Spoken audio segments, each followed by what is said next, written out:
morning, Bill.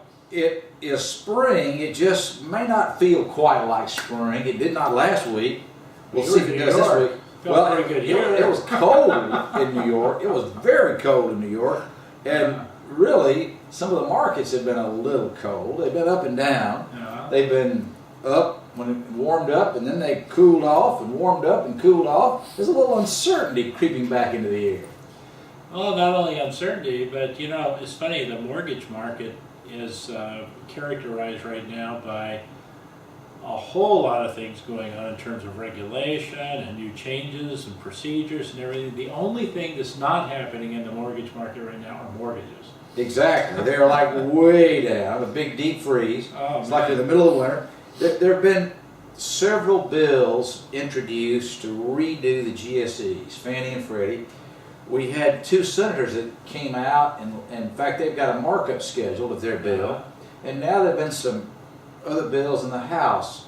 Congresswoman Waters has introduced one, and there have been others.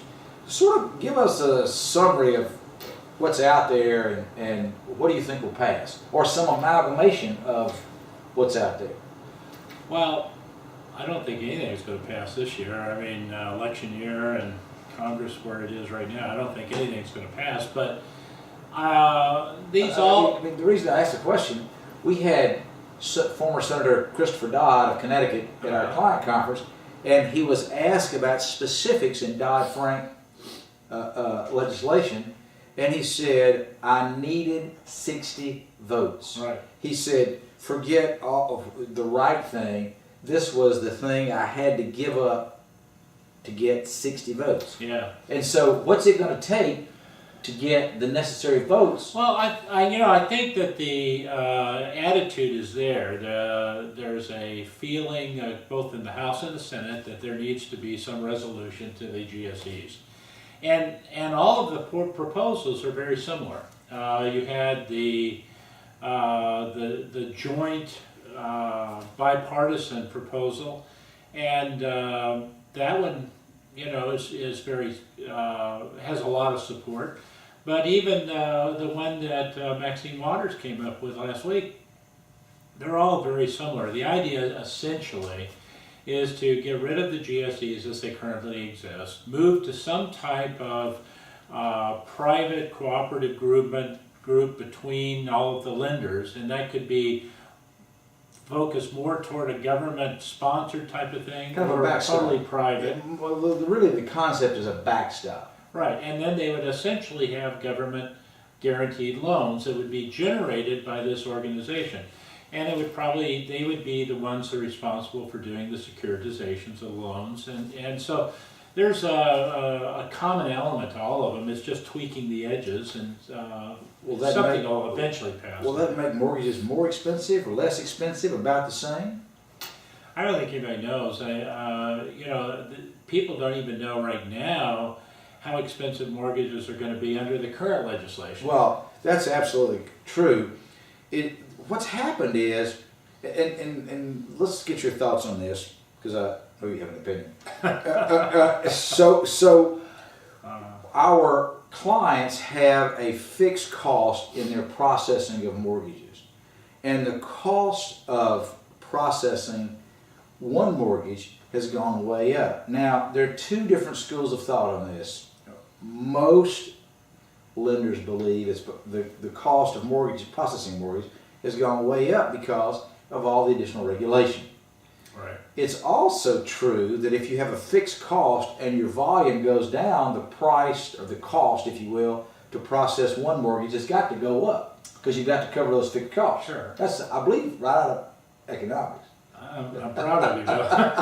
Well, okay, I have one or two economics courses, and so I guess my question to you is it one or the other, or some of both? Well, you know, that's what I was saying earlier. Let's talk about some of the regulation. We've got the ability to repay rule. Right. We've got QM. Those are big deals. They are. And behind those are this combined disclosure. Right. The Consumer Financial Protection Bureau is coming up with a lot of new structure for the way that the communications are presented to the borrower and the information is collected. And You know, the truth is, when you have a lot of regulation, when things are very tightly constrained, it enables the lender to automate a lot of that. Well, there's a lot of learning curve that goes on in new regulation. There is, and so They get more efficient as they process more deals under the new regulation. right. So the question is, I mean, your fixed variable cost discussion, how much of that is going to be able to be automated down the road? I mean, right now they're going to have a lot of people. The costs are going to go up because they've got to make sure everything's done. But if it's pretty well prescripted about what they have to do, eventually that can be automated to a large degree, and maybe the cost will even come down. Well, let's talk about ability to repay, just as an example of this. The first thing the lender has got to do is they've got to assemble the necessary documentation under ability to repay.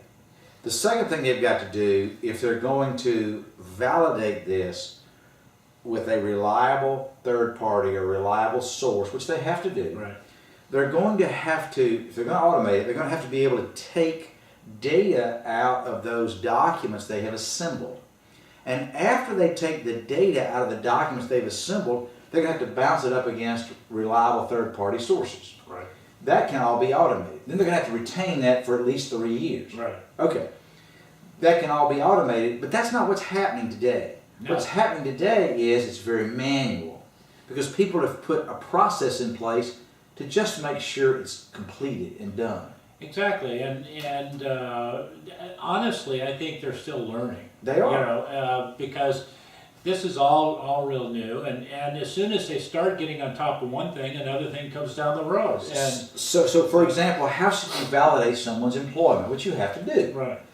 So or verify their employment. So what happens is most people pick up the phone and call the HR department where somebody works. Right. And so they handwrite that information, and that's one way to do it. It's also the least efficient way to do it. Exactly. Yeah. And so a more efficient way to do it for everybody involved would be to post a form out to a secure website, have the employer come in at their leisure, fill it out, and shoot it over. Exactly. And then bring that back as data. Yeah, I mean, all of these processes can eventually be automated, and you know, as long as the lender knows that what they're doing is consistent with what all their competition is doing, they don't have to worry too much about losing market share or anything, because all the borrowers are going to be facing the same thing. They are. And then the borrowers show up, their applicants who are trying to become borrowers show up at closing, and they're faced with all this new paperwork which they have never seen before. And it's going to be a lot of paperwork. Yes, it is. I mean, it's extraordinary. And so I saw an article this weekend that was talking about the fact that, you know, loan officers who can make this really comprehensible and easy to understand for the borrower are going to be remembered.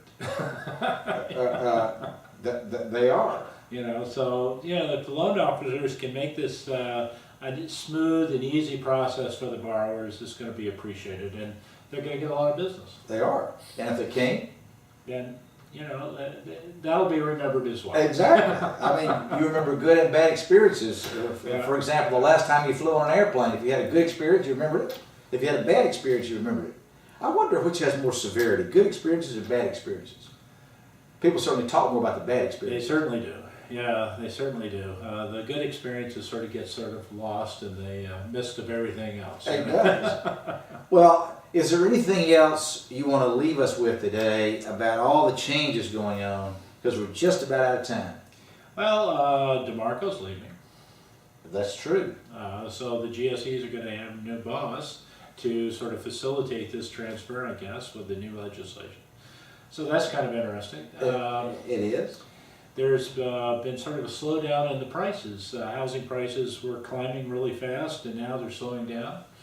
There's the reason for that is probably has nothing to do with housing prices, has to do with the way they're measured and all of the decrease in foreclosures. So, you know, a lot of headlines out there, but we could cover those things on another day. Well, we've covered the world this morning. We hope the spring thaw continues wherever you're located. This is F&C's Morning View. I'm Bill Rayburn with Bob Dorsey. You all have a fantastic day. Bye, Bob.